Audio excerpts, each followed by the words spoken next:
Bismillahirrahmanirrahim. Assalamualaikum warahmatullahi wabarakatuh. Baik adik-adik mahasiswa, semoga hari ini masih tetap semangat, masih tetap sehat, dan bisa menyimak penjelasan materi hari ini. Kita hari ini masuk ke materi mengenai bahan tambahan pangan atau biasa disingkat atau dikenal dengan istilah BTP.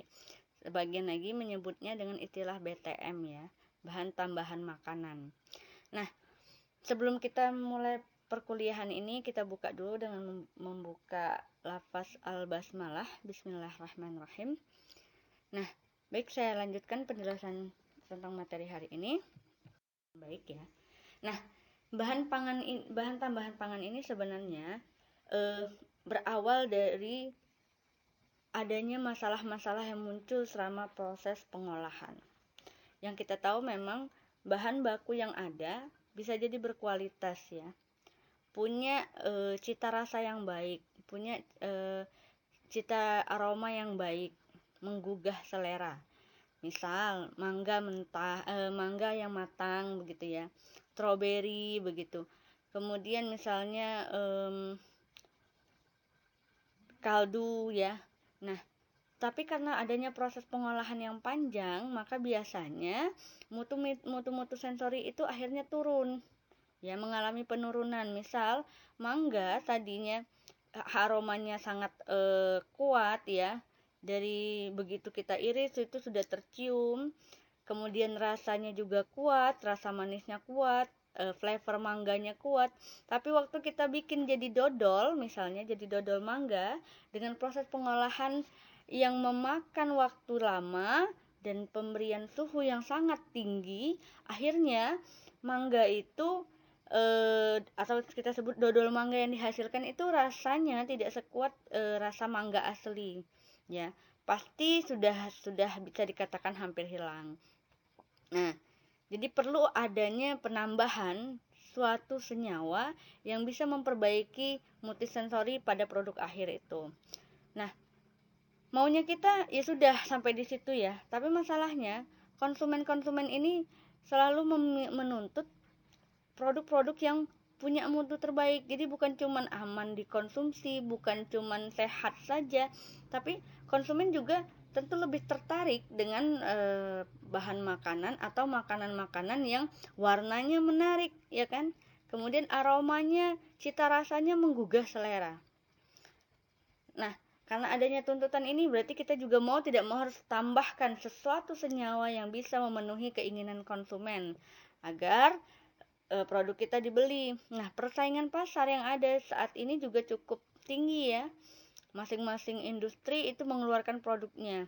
Kalau kita masih bertahan hanya dengan mengandalkan cita rasa alami, maka bisa jadi kita akan tergerus dalam persaingan pasar dan tidak akan dilirik oleh konsumen.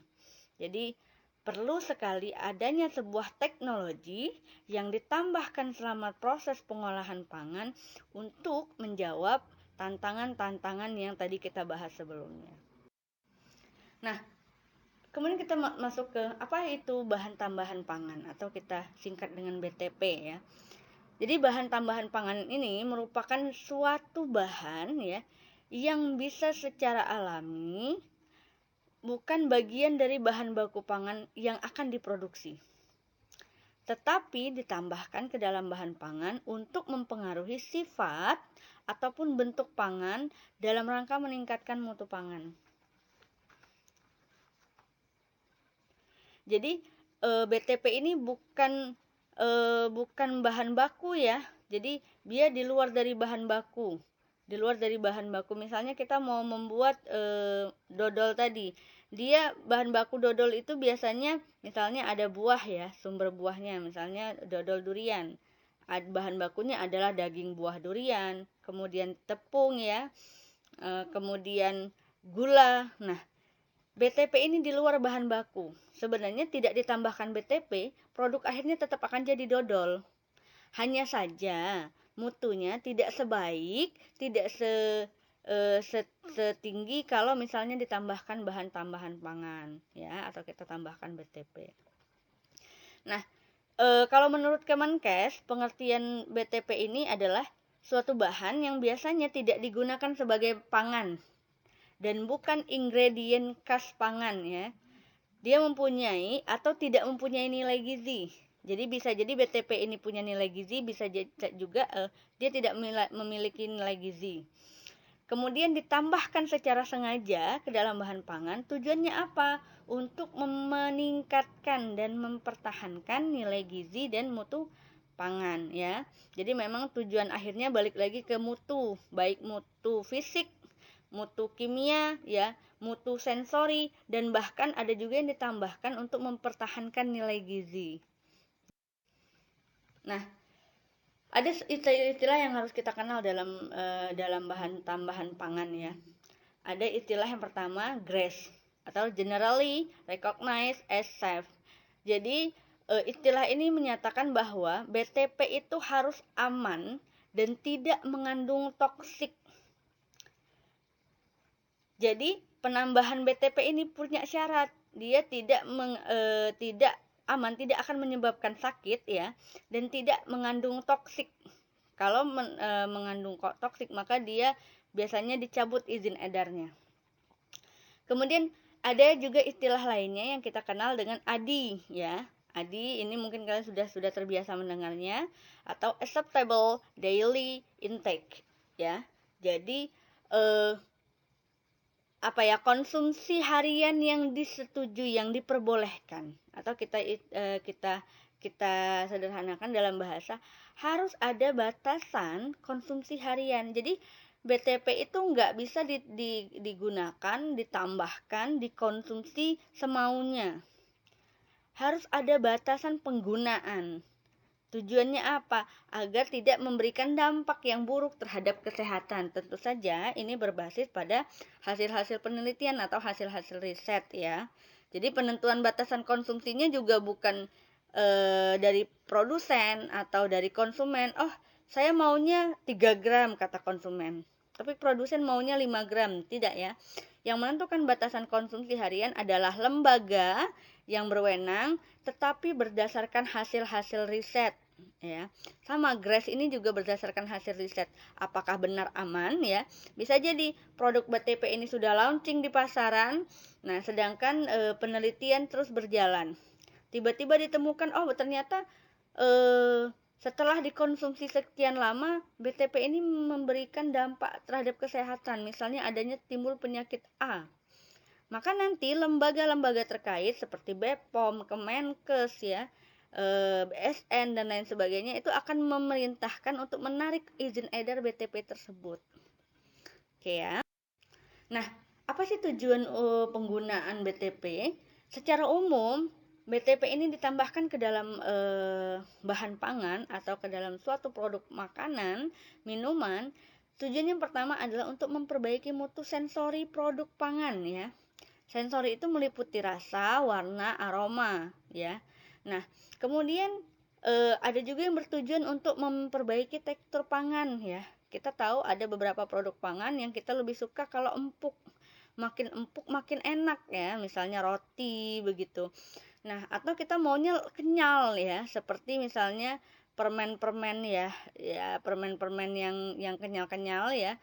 Permen-permen ya, saya tidak mau sebut mereknya, tapi kalian bisa pahami. Permen-permen yang kenyal teksturnya misalnya. Tapi kalau misalnya tidak kenyal, orang tidak suka. Maka kita tambahkan BTP supaya produk akhirnya bisa kenyal. Kemudian teksturnya juga stabil. Jadi keempukan dari roti yang dihasilkan itu bukan cuman empuk ketika misalnya baru fresh from the oven, baru keluar dari oven, oke, dia tetap empuk. Tapi apakah besok setelah disimpan selama 24 jam, apakah masih bisa empuk atau tidak? Nah, tujuan BTP untuk memastikan bahwa teksturnya pun tetap stabil selama penyimpanan. Jadi walaupun sudah disimpan 2 hari, 3 hari tetap empuk teksturnya, tetap kenyal ya. Jadi bisa juga untuk menstabilkan tekstur pangan. Selanjutnya, tujuan yang lain adalah untuk mempertahankan mutu produk pangan selama penyimpanan. Nah, misal ini kalau misalnya ada larutan ya, larutan yang di dalamnya itu mengandung zat-zat terlarut, misalnya seperti bulir, misalnya seperti pewarna, gula, dan bubuk misalnya, maka mau tidak mau kita sering simpan. Setelah disimpan biasanya ada endapan. Nah, kan ini tidak cantik ya, tidak enak untuk dilihat, secara estetika tidak menggugah selera. Kok dibiarkan ada endapan ya, kemudian endapannya tadi minumannya warna kuning semisal, tapi karena dibiarkan di dalam suatu tempat selama berhari-hari, kemudian muncul endapan, di bawah itu ada endapan, yang di atas airnya tidak kuning lagi, jadi lebih pucat, warna kuning pucat ya. Nah, tentu kita tidak ingin, maka supaya tetap stabil kita harus tambahkan BTP, penstabil ya. Untuk apa? Untuk mempertahankan mutu produknya selama penyimpanan. Jadi waktu mau baru dibikin ya, bentuknya tidak memisah, tidak ada endapan yang terbentuk. Begitu juga disimpan 2 hari dan selanjutnya disimpan sampai berapa hari pun tidak ada endapan yang terbentuk ya. Makanya penampakan larutan dan kandungan nutrisinya stabil. Misalnya minuman bervitamin C. Kita tahu kalau orang nyimpen kan kadang-kadang tidak sesuai dengan rekomendasi ya. Nah, itu juga harus dipikirkan oleh produsen agar nanti produknya ini tetap nutrisinya stabil, vitamin C-nya tidak rusak, maka harus ditambahkan BTP biasanya untuk mempertahankan mutu kandungan nutrisi selama penyimpanan. Dan yang terakhir adalah untuk memperpanjang umur simpan. Ini termasuk tujuan yang sangat umum sekali digunakan oleh masyarakat kita ya, terutama sering kita kenal dengan pengawet ya, itu untuk memperpanjang umur simpan. Nah, ada beberapa klasifikasi BTM ya. Yang pertama itu ada BTM atau BTP ya, bahan tambahan makanan atau bahan tambahan pangan yang ditambahkan secara tidak sengaja. Nah, sebenarnya ini sebenarnya tidak ada konteks yang mengatakan ini bukan BTM ya, tapi senyawa bawaan biasanya. Nah, dia nggak punya fungsi terhadap mutu sebenarnya, dan kita tidak inginkan sebenarnya. Jadi bahan tambahan makanan ini yang ditambahkan secara tidak sengaja ini memang kita tidak inginkan, karena memang dia tidak punya fungsi-fungsi yang bisa mempengaruhi mutu suatu produk pangan. Misal, dia itu adalah residu-residu atau kontaminan dari bahan yang sengaja ditambahkan selama produksi bahan mentah ya. Misalnya ada residu yang tersisa, residu pestisida yang tersisa ketika di pertanian atau ketika di lahan itu ditambahkan untuk meningkatkan mutu bahan baku ya. Kemudian dibawalah ke rumah produksi. Nah, dicuci dan segala macamnya, ternyata masih ada residu yang tersisa. Nah, sebenarnya pestisida ini sengaja ditambahkan, tapi bukan di dalam proses pengolahan pangannya, melainkan di awal ketika selama produksi bahan bakunya atau selama produksi bahan mentahnya. Kemudian ada antibiotik, misal kita beli ayam ya, ayamnya itu menggunakan antibiotik biar nggak gampang sakit. Itu selama di peternakan ditambahkan secara sengaja antibiotik itu. Kemudian kita bawa ke pengolahan, ternyata masih tersisa selama pengolahan. Nah, ini termasuk kategori BTM yang ditambahkan tetapi secara tidak sengaja dan kita tidak menginginkan itu. Nah, ada lagi bahan tambahan pangan yang secara sengaja kita tambahkan ke dalam bahan pangan dan memiliki fungsi terhadap mutu bahan pangan yang dihasilkan. Tentu saja ini bahannya di luar bahan pangan ya, di luar ingredient, di luar bahan baku yang kita tahu komposisi bahan dan maksud penambahan BTM ini untuk apa. Apakah untuk kesegaran, apakah untuk cita rasa, apakah untuk membantu proses pengolahan, apakah untuk memperpanjang umur simpan ya, dan lain sebagainya. Nah, ada lagi klasifikasi BTM berdasarkan asalnya ya. Jadi bahan tambahan makanan atau bahan tambahan pangan itu ada yang memang secara alami, ada yang merupakan hasil buatan atau kita sebut dengan sintetik atau identik ya. Saya tidak mengatakan bahwa ini kimia, ya, alami dan kimia, tidak. Itu sebuah paradigma yang keliru di dalam dunia pangan dan gizi. Jadi semua bahan pangan yang kita makan itu sebenarnya juga bahan kimia, ya. Kita makan gula, gula itu C6H12O6, ya. C6H12O6 kan juga bahan kimia. Kita minum air. Air itu unsurnya apa? H2O. H2O kan bahan kimia juga, ya. Jadi jangan mengatakan bahwa klasifikasi BTM itu ada dua, alami dan kimia. Itu salah, ya. Jadi alami dan buatan atau sintetik, ya, atau identik, ya, istilah lainnya. Jadi ada istilah buatan, ada istilah sintetik, ada istilah identik, tapi sebenarnya sama saja. Dikatakan sintetik karena dia disintetis secara reaksi kimia di luar alami, jadi di luar dari bahan asalnya. Dikatakan identik karena dia dibuat sedemikian rupa persis dengan seperti yang dialami, ya. Seperti mirip sekali dengan asalnya. Misal aroma flavor dari mangga. Kita tahu secara alami itu flavor mangga itu susunan struktur kimianya seperti apa. Dia terdiri dari unsur apa saja. Dia terdiri dari reaksi senyawa apa saja. Maka nanti dibikinlah secara sintetis, ya, menghasilkan struktur kimia yang persis sekali dengan flavor mangga pada buah mangga asli. Sehingga nanti cita rasanya sama, aromanya sama, warnanya sama, begitu. Itu yang dikatakan dengan identik. Jadi dia berasal dari bahan non-pangan yang tersedia di alam dan disintesis secara kimiawi sehingga nanti memiliki karakteristik yang sangat identik dengan BTM alami. Nah, keuntungannya kalau yang sintetik ini dia punya sifat stabil selama proses pengolahan. Jadi dia tidak rusak kalau kena pemanasan. Dia tidak rusak kalau kena penggerusan, ya, atau penggilingan misalnya. Beda sekali dengan bahan BTM yang kita peroleh secara alami, ya.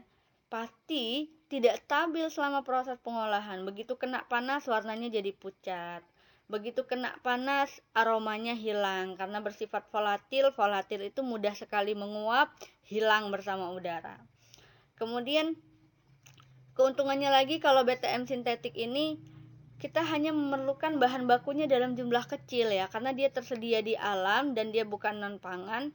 Kita cukup pakai sedikit saja, nanti bisa menghasilkan produk yang persis sama dengan bahan alami.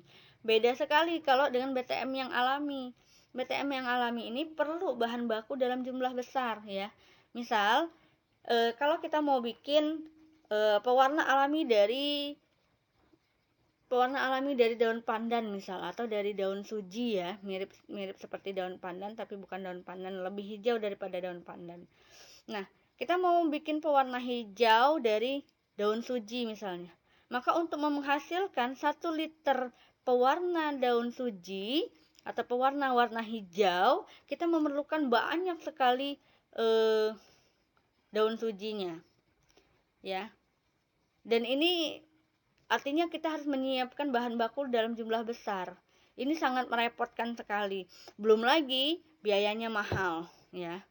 Ketersediaannya terbatas. Iya, kalau misalnya di daerah-daerah tertentu masih bisa ditemui, tapi di daerah yang lain, nah ini tidak bisa dan tidak praktis karena repot, harus dihancurkan dulu, kemudian harus diperas, ya, kemudian panjang sekali prosesnya dan tidak praktis untuk dimanfaatkan. Jadi kalau kita mau bikin bolu dari daun suji, ya, kita pasti harus menyiapkan dulu warnanya kan, ya. Sebelum kita bikin adonan kue bolunya, kita harus berlelah-lelah dulu mengambil daun suji, kemudian blender, kemudian memerahnya, ya, memerasnya hingga dapat nanti ekstrak air dari daun suji. Baru kita nanti tambahkan ke adonan, kan tidak praktis, ya kan. Nah, sedangkan kalau yang sintetik itu praktis, ya. Kalian cukup beli, kemudian tinggal langsung dituangkan, jadi tidak perlu repot lagi. Tentu saja warnanya lebih pekat, aromanya lebih pekat, dan dia lebih murah. Ya, kalau misalnya tadi mau beli daun pandan atau daun suji di pasar sudah habis berapa? Satu ikat mungkin sekitar 3.000 ya. Tapi nanti dapatnya sedikit, nggak bisa disimpan lagi. Ya kalau nggak habis terpakai ya sudah nanti terbuang. Kalau yang sintetik nggak habis terpakai hari ini besok masih bisa. Dan pemakaiannya tentu lebih sedikit, tetapi hasilnya maksimal. Warnanya lebih terang, rasanya lebih kuat, aromanya lebih kuat ya. Nah, untuk membuat bahan tambahan pangan tentu saja ada syarat-syaratnya ya. Jadi tidak semuanya bisa dijadikan BTP yang diizinkan untuk digunakan apalagi dikonsumsi. Yang pertama adalah BTP tersebut memenuhi tujuan penggunaan dalam pengolahan. Misal, BTP ini merupakan BTP pengawet.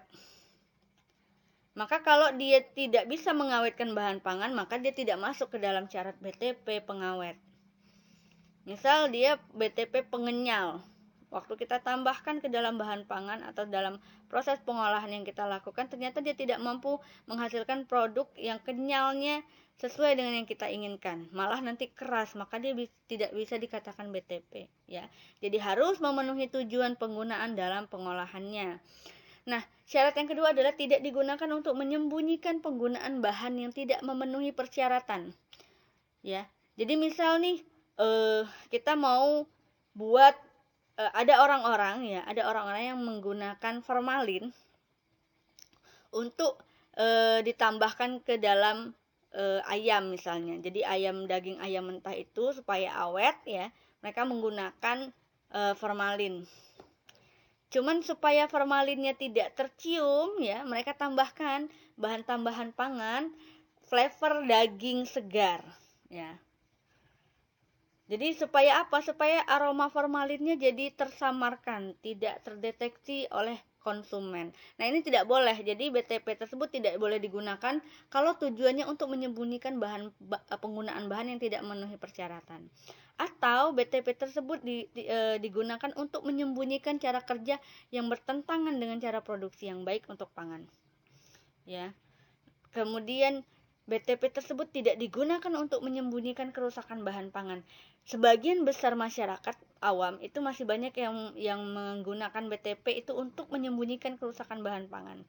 Ya, kita tahu ya, banyak sekali di televisi ditayangkan bakso dari daging ayam tiren, ya. Atau kemudian saus dari tomat busuk dan pepaya busuk, ya. Kemudian mereka tinggal tambahkan BTP pada bakso ayam tiren itu ya, ditambahkanlah penyedap sebanyak-banyaknya sehingga nanti rasa daging busuk itu tidak terasa lagi, atau aroma daging busuk itu juga bisa tersamarkan dengan baik. Ada juga misalnya menambahkan BTP pada pembuatan saus dari tomat busuk atau dari pepaya busuk tadi. Mereka tinggal tambahkan pewarna, kemudian tinggal tambahkan flavor tomat. Nah, ini tidak bisa disebut sebagai BTP ya, karena kenapa? Tidak memenuhi syarat-syarat umum penggunaan BTP. Nah, ada 14 penggolongan BTP menurut Kemenkes ya.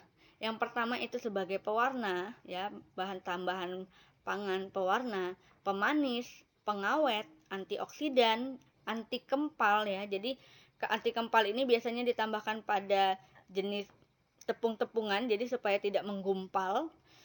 Kemudian ada juga enzim ya. Enzim ini tentu saja dari alami ya.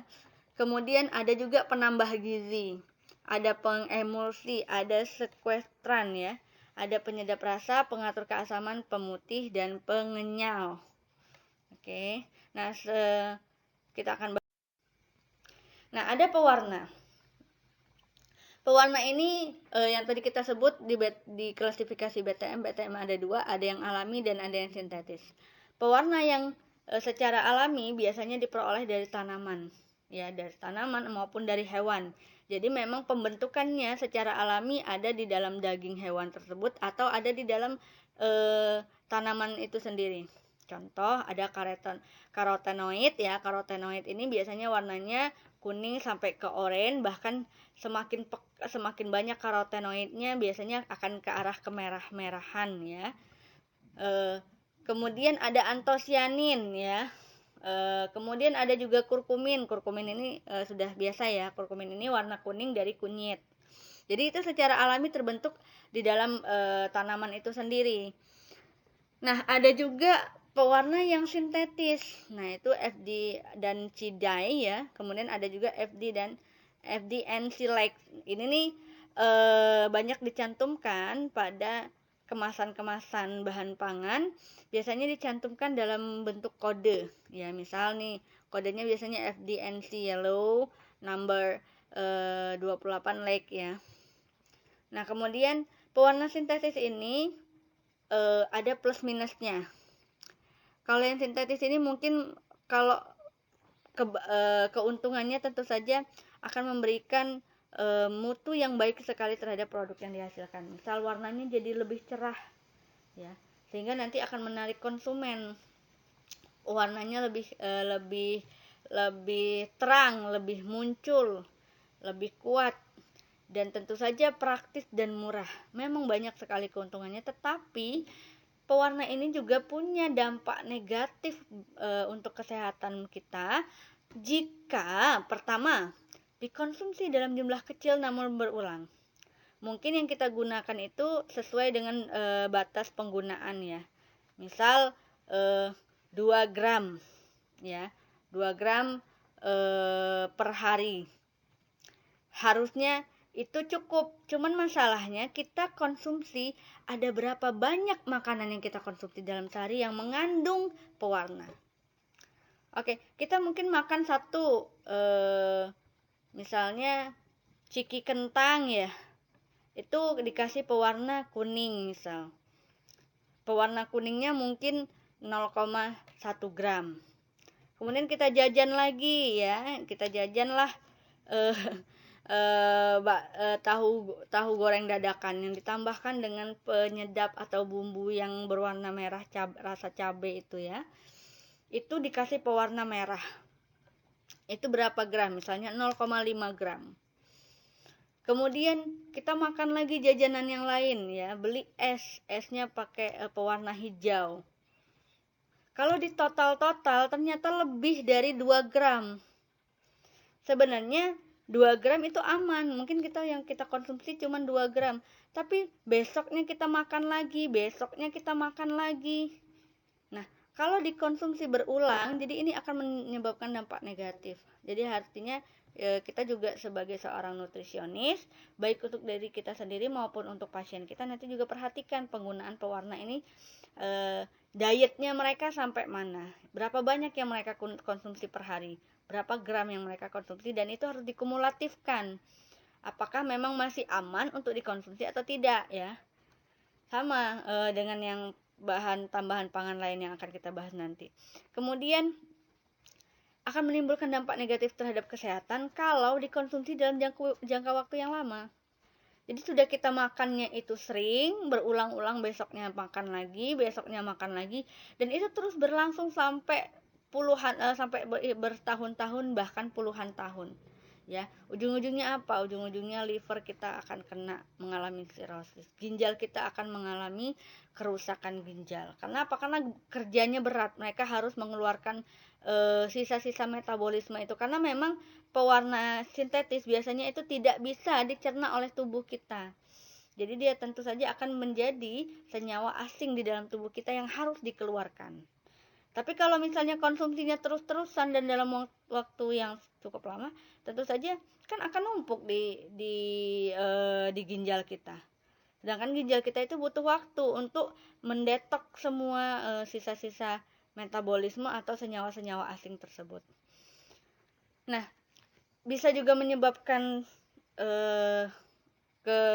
dampak negatif terhadap kesehatan kalau penggunaan bahan pewarna sintetis ini digunakan secara berlebihan. Ya, kalau digunakan dalam jumlah yang kecil namun berulang saja bisa bermasalah, apalagi kalau secara berlebihan, tidak sesuai dengan batasan konsumsi perharinya ya. Nah, tentu ini yang kita khawatirkan biasanya banyak terjadi di home industry ya, atau ya bisa dikatakan pedagang-pedagang kaki lima, karena mereka kalau menambahkan BTP pewarna itu nggak ngira-ngira lagi ya. nggak dihitung-hitung lagi pakai kirologi ya. Suka-suka mereka nambahinnya berapa gram, berapa mililiter. Kalau misalnya industri besar, mereka sudah punya SOP-nya. Jadi harus sesuai, penggunaannya hanya sekian gram untuk 1 ton misalnya. Jadi jelas mereka terkontrol. Tapi kalau misalnya pedagang-pedagang kaki lima atau home industry biasanya tidak terkontrol. Mereka akan tambahkan pakai ilmu kirologi ya, kira-kira dan suka-suka. Nah, kemudian pewarna ini bisa jadi akan bermasalah kalau penyimpanannya tidak memenuhi persyaratan. Misal, sudah ditulis di sana untuk tidak disimpan di dalam suhu yang panas, di ruang yang panas. Kemudian jangan kena matahari. Tapi ngeyel masih disimpan di tempat yang kena matahari dan tempatnya ruangannya panas. Itu akan memicu reaksi-reaksi kimia dan merubah struktur kimia dari pewarna tersebut yang akhirnya malah menjadi senyawa toksik, ya. Nah, contoh lainnya ada pemanis ya. Ini bisa kalian lihat di tabelnya. Ada sakarin contohnya, ada siklamat, ada sorbitol ya. Nah, kalau sakarin ini sampai 0 kalori. Jadi sebenarnya kalau untuk orang yang punya sakit diabetes, gulanya mereka pakai sakarin nggak apa-apa. Tetapi ini kayak makan buah si malakama. Diabetes mereka nggak menjadi parah, tapi akan mengundang penyakit baru yaitu kanker kandung kemih ya, atau bahkan kanker yang lain. Jadi sakarin ini punya sifat toksigenik. Di Indonesia, sakarin sampai hari ini masih dibiarkan beredar luas dan digunakan oleh masyarakat umum tanpa dosis yang tepat ya, atau tanpa pengawasan penggunaan dosis. Penggunaan dosis ini hanya diawasi untuk industri-industri besar, tapi untuk pedagang-pedagang kecil ini tidak dilakukan kontrol atau tidak dilakukan pengawasan. Tetapi sebenarnya sakarin ini sendiri kalau di Amerika ini sudah ditarik, sudah nggak boleh lagi diedarkan di masyarakat. Kenapa? Karena menurut penelitian yang sudah mereka lakukan, memang sakarin ini memberikan dampak yang luar biasa terhadap kesehatan. Sudah banyak sekali kasus-kasus kanker yang disebabkan oleh sakarin. Hanya di Indonesia beda pemangku kebijakan, maka beda pula kebijakannya. Kalau di Indonesia sakarin ini masih boleh ya. Ini untuk pengawet. Nah, pengawet ini ada yang sifatnya anorganik dan ada yang organik. Kalau dia yang anorganik itu contohnya ada sulfit, bisulfit, metabisulfit. Ini bisa kalian lihat ini kalau pada kemasan-kemasan biskuit ya, atau makanan-makanan kering lainnya. Itu bisa kalian lihat, oh dia menambahkan pengawet sulfit. Sulfit itu berarti pengawet ya. Nah, kadang satu bahan pangan ya atau satu makanan kemasan itu bisa mengandung lebih dari satu bahan pengawet ya. Misal sudah pakai sulfit, mereka akan tambahkan lagi dengan natrium benzoat ya. Berarti mereka punya dua bahan pengawet, yang anorganik dan organik untuk satu jenis roti, satu jenis biskuit misalnya ya. Nah, ada juga pengawet lainnya yang ditambahkan yaitu nitrit atau nitrat yang ditambahkan pada daging segar, ikan segar ya, atau pada keju. Sebenarnya tujuannya untuk mengawetkan. Cuman sayangnya nitrit atau nitrat ini kalau pada daging, semisal saat pencuciannya itu masih tersisa nitritnya di dalam daging, kemudian daging tersebut kita masak, maka akan terjadi pembentukan nitrosamin ya. Nitrosamin ya kita tahu kan, amin itu artinya protein yang terdapat pada daging atau pada ikan itu akan bereaksi dengan nitrit atau nitrat yang ditambahkan tadi. Kemudian akan menghasilkan nitrosamin. Nitrosamin ini sifatnya karsinogenik, artinya bisa menyebabkan penyakit kanker ya. Jadi artinya memang kalau beli daging di mall-mall ya atau ikan di mall-mall itu pasti pakai nitrit dan nitrat, maka cuci dengan baik ya, cuci dengan baik sampai kita harap nitrit dan nitratnya itu sudah tereduksi atau sudah berkurang atau bahkan hilang ya, supaya nanti ketika dimasak mengalami proses termal pemanasan tidak terbentuk nitrosamin. Nah, kalau yang organik ini ada contohnya misal asam sorbat, asam propionat, asam benzoat, asam asetat. Tapi biasanya kalau ditambahkan ke dalam bahan pangan ya, itu sudah bukan dalam bentuk asam. Dia dalam bentuk natrium ya, dalam bentuk garam. Nanti kalau sudah ditambahkan ke bahan pangan tersebut atau ke produk pangannya, dia akan berubah menjadi asam ya. Barulah dia bisa berfungsi sebagai pengawet. Nah, cuman biasanya penggunaan pengawet organik ini tidak bisa digunakan secara tunggal. Rata-rata biasanya digunakan dengan cara kombinasi. Jadi satu produk pangan itu tidak cuman menambahkan natrium sorbat, tapi bisa jadi akan menambahkan natrium propionat juga, natrium benzoat juga, dan natrium asetat. Jadi bisa lebih dari satu pengawet organik yang ditambahkan untuk satu produk pangan. Bisa diaplikasikan untuk makanan. Nah, syarat-syarat untuk bahan pengawet sintetis, yang pertama memang harus ekonomis, artinya harus murah ya. Mulai dari bahan bakunya mudah didapatkan, kemudian harganya murah, supaya nanti pengawet sintetis yang ditambahkan ini juga bisa benar-benar ekonomis untuk dijual. Jadi bisa lebih murah begitu. Kemudian syarat yang kedua adalah digunakan sebagai alternatif. Jadi bukan digunakan sebagai utama ya. Memang disarankan kita tidak menggunakan bahan pengawet sintetis ya, karena memang menimbulkan dampak yang negatif terhadap kesehatan. Sudah banyak sekali penelitian-penelitian yang mengungkapkan hal tersebut. Maka jika memang harus menggunakan BTP pengawet, gunakan sebagai alternatif, sebagai pilihan kedua, pilihan ketiga, kalau pilihan yang secara alaminya tidak bisa digunakan ya. Jadi misal kalau dia bisa dengan pemakuman dulu, dengan kemasan vakum dia sudah cukup aman, maka sudah kita tidak perlu tambahkan bahan pengawet lagi. Tapi kalau ternyata dia sudah divakum, tapi ternyata vakum ini hanya bisa bertahan sampai 1 minggu, sedangkan ini mau didistribusikan ke provinsi lain yang jaraknya jauh dan kita harap juga lama bisa bertahan, misalnya bertahan 1 bulan, maka mau tidak mau kita tambahkan pengawet BTP.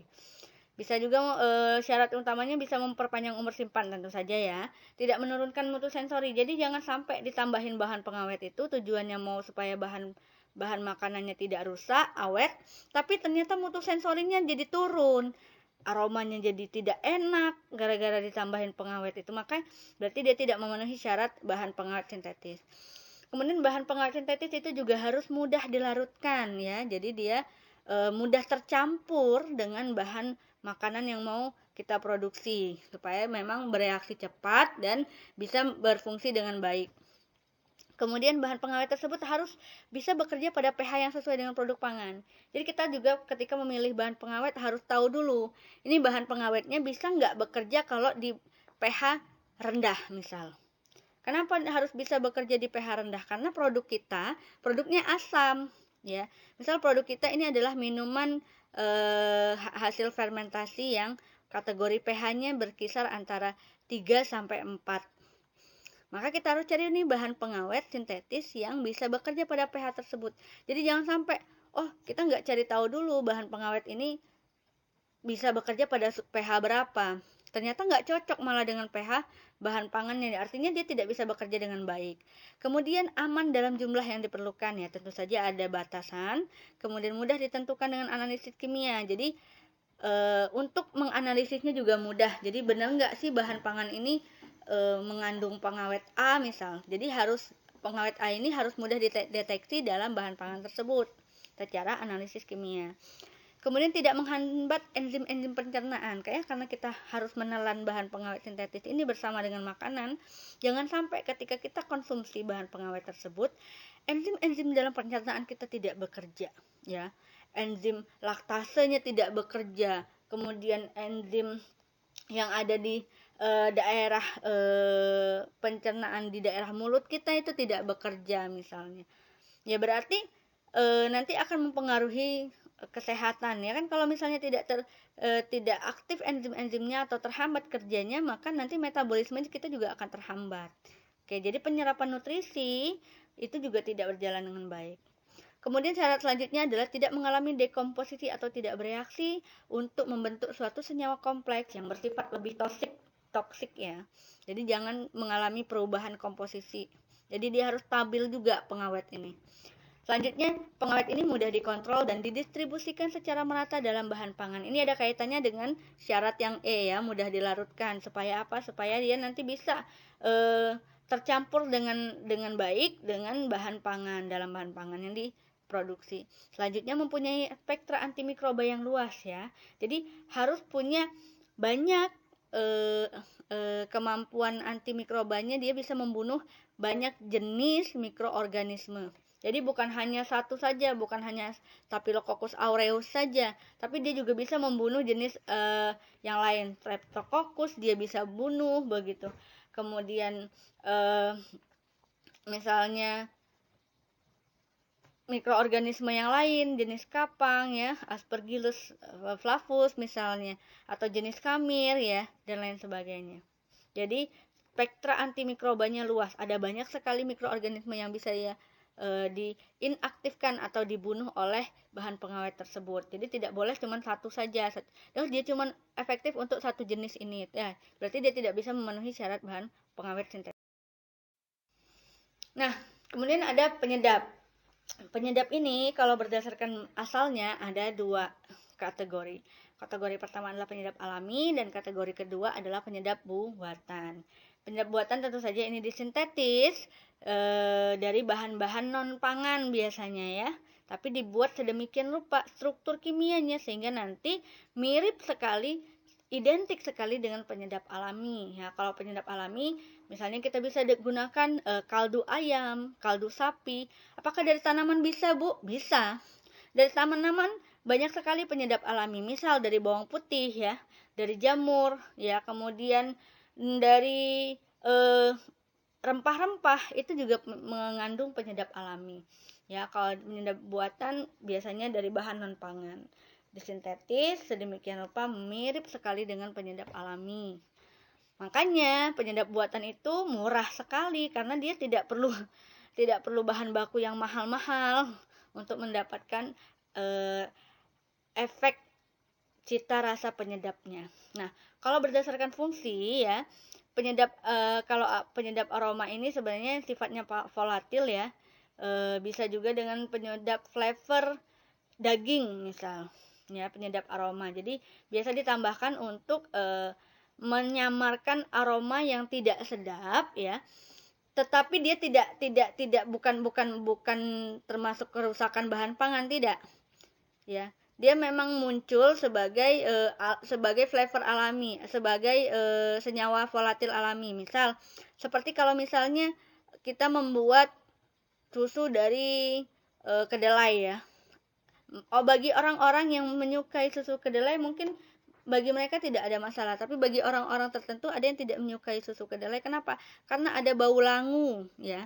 Bau langu itu biasanya dari proses perubahan struktur proteinnya sehingga nanti ada senyawa volatil yang aromanya kurang sedap. Nah, bagi orang-orang yang tidak suka aroma ini, tentu saja akan mengurungkan niat mereka untuk mengkonsumsi susu kedelai tersebut. Maka ditambahkan penyedap aroma biasanya ya ke dalam bahan pangan tersebut atau ke dalam susu kedelai tersebut sehingga nanti aroma dari langunya sudah bisa tersamarkan dengan baik. Misalnya ditambahkan flavor atau penyedap aroma kedelai. Jadi aroma kedelai segar atau aroma kedelai yang disangrai itu terasa enak sekali, terasa sedap. Jadi tidak bau langu lagi. Ya, kalau penyedap rasa yang lainnya ya MSG ya, monosodium glutamat. Nah, tentu saja MSG ini awal mulanya sangat positif sekali. Awal mulanya sangat positif sekali. Dulu digunakan untuk memperbaiki nutrisi penduduk Jepang pasca bom Nagasaki dan Hiroshima ya. Kita tahu pasca bom ini Jepang mengalami pacaklik yang luar biasa, mengalami penurunan SDM maupun SDA ya. Jadi bukan cuma SDA-nya saja, bukan hanya lingkungannya saja yang hancur, tetapi juga SDM-nya ya. Banyak yang meninggal. Maka ketika itu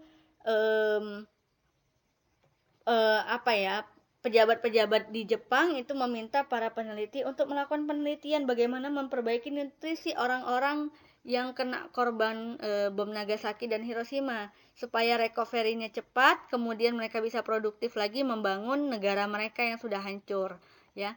Nah, ternyata peneliti Jepang yang mempelajari ini menemukan sebuah fenomena yang unik, ya. Mereka melihat kenapa orang-orang Eropa itu punya tubuh yang cenderung lebih besar.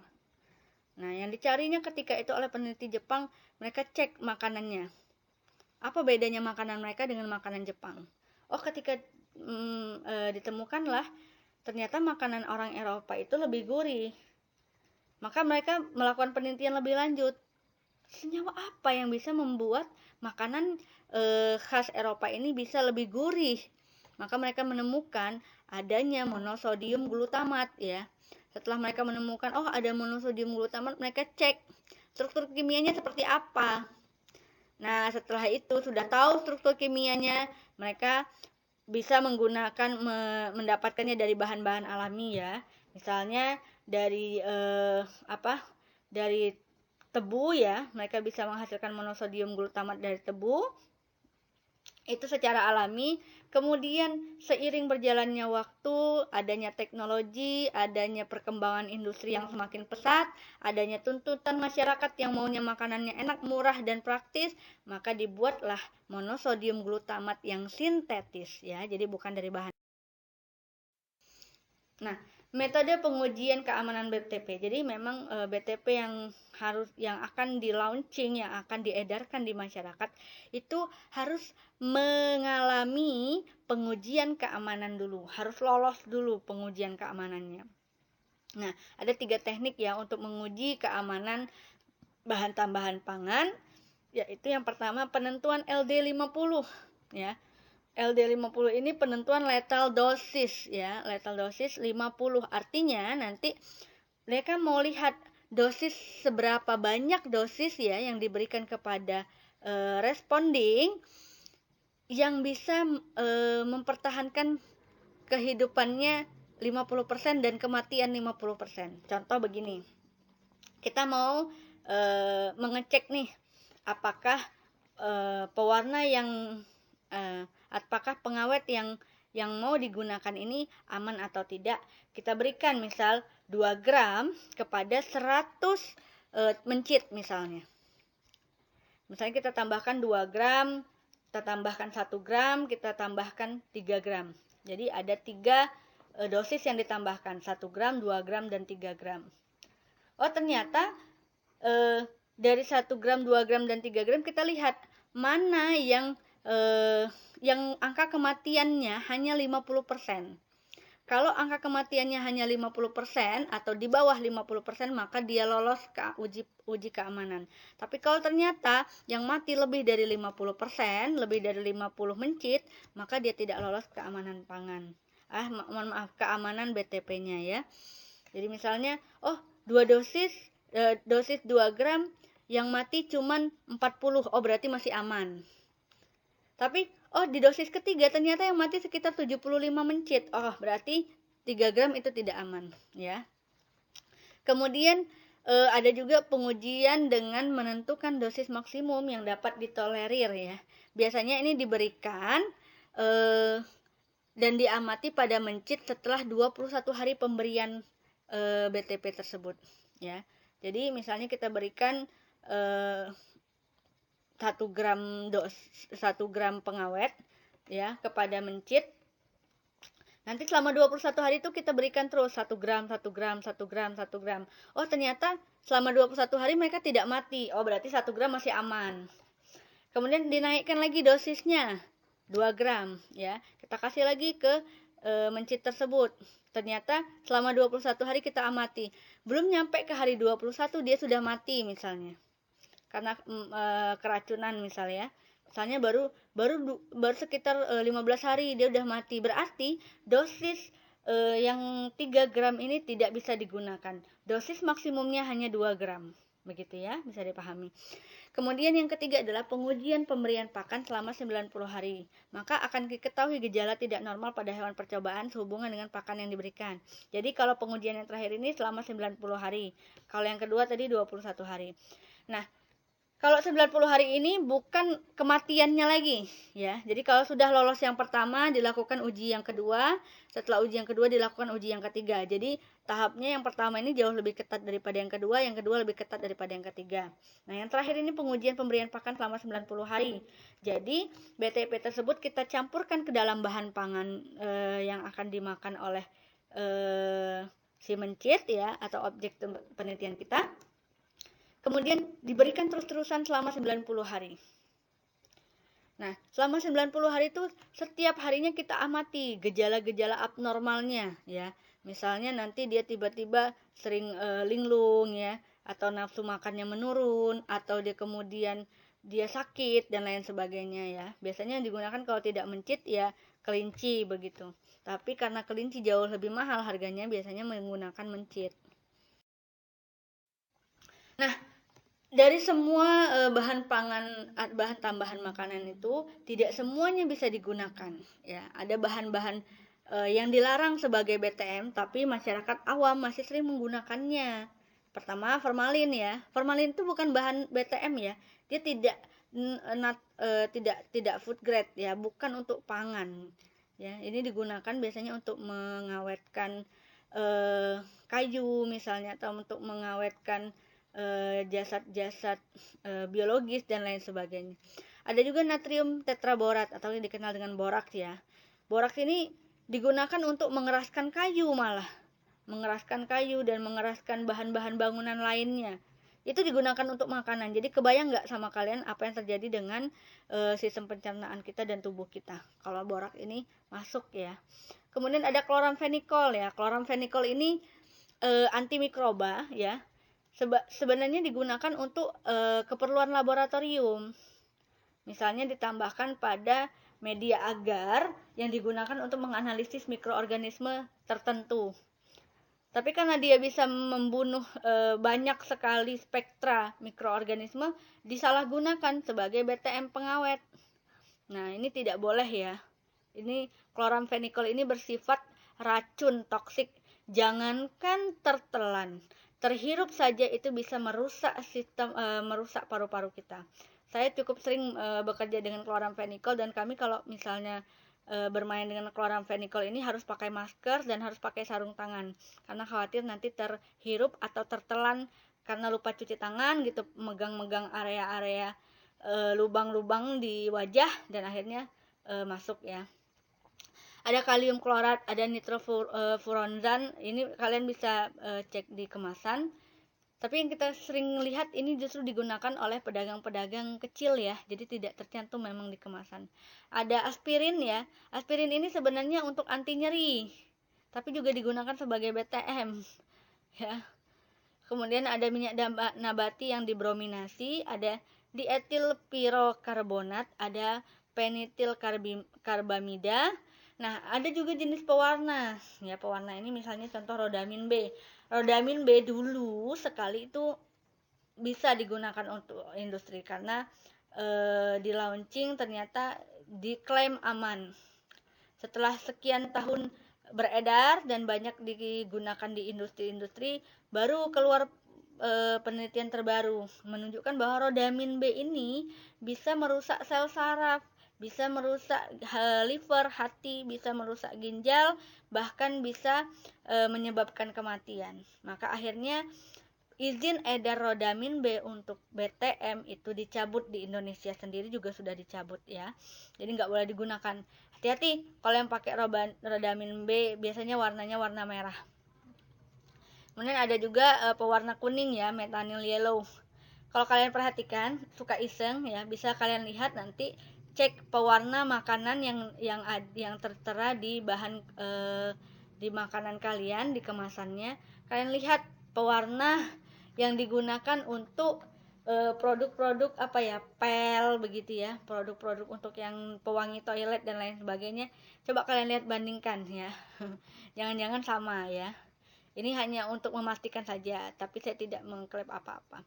Kemudian ada juga dulsin ya. Dulsin ini pemanis sintetis.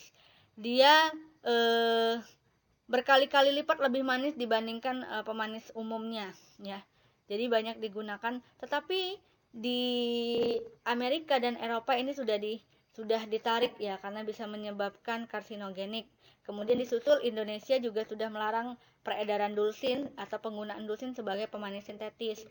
Kemudian ada juga potasium bromat. Potasium bromat ini digunakan sebagai pengeras.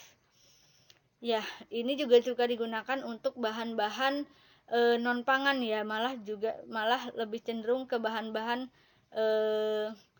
seperti bahan bangunan ya. Jadi memang bukan untuk bahan pangan. Nah, ini contoh bahan-bahan yang dilarang sebagai BTM bisa kalian cek di tabel ini dampaknya apa terhadap kesehatan ya. Dulsin yang saya bilang tadi ya. Dulsin ini bahkan 250 kali lebih manis dari sukrosa. Sukrosa ini gula tebu. Jadi kalau kalian pakai 1 sendok sukrosa, itu kalau mau pakai dulsin itu cukup cuman misalnya 1 sendok itu sekitar 10 gram ya. Kalian maka cuman mungkin 0,0001 gram. Itu rasa manisnya sudah setara. Ya tapi sayangnya ternyata diketahui bahwa dulsin ini karsinogenik, maka tidak boleh digunakan. Kalau potasium bromat ini orang suka pakai untuk mengeraskan produk roti ya. Dulu banyak sekali produk roti ini yang menggunakan potasium bromat. Supaya apa? Supaya tekstur luarnya roti yang dihasilkan itu keras, tapi di dalamnya empuk. Ya. Tapi belakangan ini sudah tidak boleh lagi digunakan karena ternyata karsinogenik. Nah, untuk hari ini itu saja yang bisa saya bahas, itu saja yang bisa saya sampaikan. Kalau ada pertanyaan silahkan ditinggalkan di kolom komentar Classroom ya. Jika ada yang mau didiskusikan nanti kita diskusikan di Classroom. Terima kasih atas perhatiannya. Saya ucapkan Assalamualaikum warahmatullahi wabarakatuh.